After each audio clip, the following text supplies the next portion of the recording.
ஓம் சக்தி சக்தியில இந்த இன்னல் தீர்க்கும் இருமுடி வேற என்னென்னலாம் செய்து பாருங்க. சாபத்தை போக்கும், ஆயிலை நீட்டித்து தரும், நோயை நீக்கும், திருமணம் செய்து வைக்கும், குழந்தை பேற்றை நிற்கும், என்ன வேண்டுமானாலும் செய்யும். பக்தனுடைய நியாயமான கோரிக்கை எதுவாக இருந்தாலும் கண்டிப்பாக அதை நிறைவேற்றி தரும். அப்படிப்பட்டதான் இந்த இன்னல் தீர்க்கும் இருமுடி. இன்னொரு வரலாற்றை சொல்கின்றேன். அவங்க கோயம்புத்தூரை பூர்வீகமாக கொண்டவர்கள். இந்த பொண்ணு பேர் உஷா நந்தினி, வெளிநாட்டில் இருக்குது. திருமணம் ஆகல, திருமணம் வேண்டான்னு சொல்லிட்டு இருக்குது. காரணம் இருக்குது. என்னன்னா, அவங்க குடும்பத்தில் பெண் குழந்தைகளுக்கு திருமணம் செய்து வைத்தால் 1 ஆண்டு மட்டுமே கணவன் உயிரோடு இருப்பான். 1 ஆண்டு கழிந்ததும் கணவன் இறந்து விடுவான். அதற்குள்ள ஒரு குழந்தையும் அவங்களுக்கு கிடைச்சிருக்கு. இதுதான் அந்த பரம்பரையில் நடக்கிற கொடுமை. இதோ சாபம். இது அந்த பெண்ணுக்கு நன்றாக தெரியும். அதன் காரணமாக அப்படி 1 வருடத்தில் நான் விதவையாக விரும்பவில்லை, எனவே நான் திருமணம் செய்து கொள்ள மாட்டேன், நன்கு படித்து நல்ல உத்தியோகம் பார்க்கிறேன்னு சொல்லி அதே மாதிரி படிச்சுங்க. வெளிநாட்டில் வேலையிலையும் இருந்தேங்க, பெரிய உத்தியோகத்தில். ஆனால் அதை பெத்த தாய் சும்மா இருக்குங்களா, அதுக்கு அது மகளுக்கு திருமணம் செய்து வைக்கணும்னு சொல்லி எல்லோருமே அம்மா பக்தர்கள் அம்மாட்ட வரும் பொழுதெல்லாம் பாத பூஜையில் அம்மாட்ட முறையீடு செய்வார்கள். அம்மாவும் பலவிதமான பரிகாரங்களே சொல்லுவார்கள், அதை செய்ய இதை செய்ய அப்படின்னு. இவங்களும் சலிக்காமல் செஞ்சுக்கிட்டே இருந்தாங்க. இப்படி சில ஆண்டுகள் ஓடிய பின்னால் மீண்டும் அம்மாவை பார்த்து திருமணத்தை பற்றி அந்த பெத்த தாய் கேட்கும் பொழுது நம் குரு பகவான் அவர்கள் சொன்னார்கள், நான் சொன்னதெல்லாம் இது வரைக்கும் செஞ்சுட்டேன், ரொம்ப சந்தோஷம், கடைசியா ஒரே ஒரு பரிகாரம் சொல்றேன், அதை செய், அதை செஞ்சு முடிச்சுன்னா அவன் மகளுக்கு திருமணம் செய்து வச்சிடலாம் அப்படின்னு அம்மா சொல்றாங்க. சொல்லுங்க அம்மா, செய்கிறேன். தைப்பூச விழாவை முன்னிட்டு பக்தர்கள் எல்லாம் சக்தி மேலே அணிந்து இருமுடி ஒன்றும் செலுத்துவாங்க.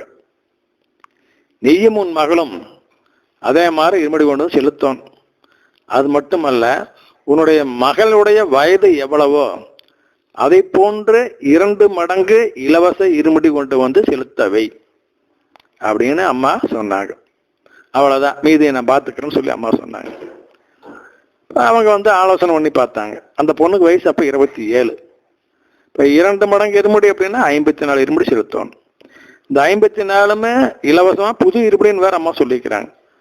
அதனால 54 கரெக்டாக அளவாக செஞ்சோம்னா 1-2 பழைய இருமுடி வந்துட்டா அப்போ அந்த பரிகாரம் நிறைவேறாமல் போகும். அதனால அவங்க சென்னையில் உள்ள வேப்பேரி மன்றத்தாரோடு தொடர்பு கொண்டு ஆலோசனை செய்து 108 இருமுடி கொண்டு செலுத்தலாம்.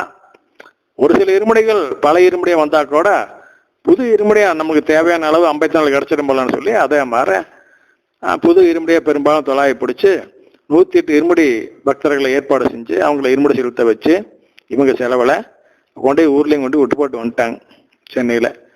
அப்போ இவங்க நடுவில் அம்மாவை பார்க்க வர்றாங்க பாத பூஜைக்கு. அப்போ அம்மா சொல்கிறாங்க, தீர்ந்தது பிரச்சனை, எல்லாம் முடிஞ்சிருச்சு, நீ உனக்கு நான் விரைவில் திருமணம் செய்து வைக்கப் போகிறேன், உன்னுடைய கணவன் யார் என்பதை நீ இருக்கும் இடத்திலேயே உனக்கு காட்டுகிறேன் போ அப்படின்னு சொல்லி அம்மா சொன்னாங்க.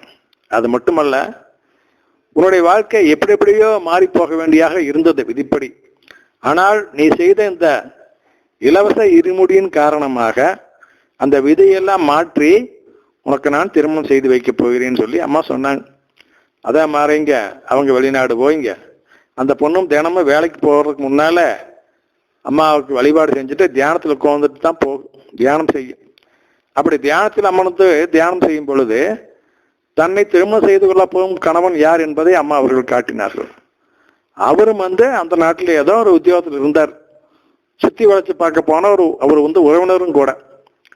அப்புறம் அவளை தேடி கண்டுபிடிச்சு 2 குடும்பம் பேசி முடிச்சு எல்லாம் ஒத்து திருமணம் நல்ல முறையில் நடந்தது. சக்தியில் எப்படி நடந்தது?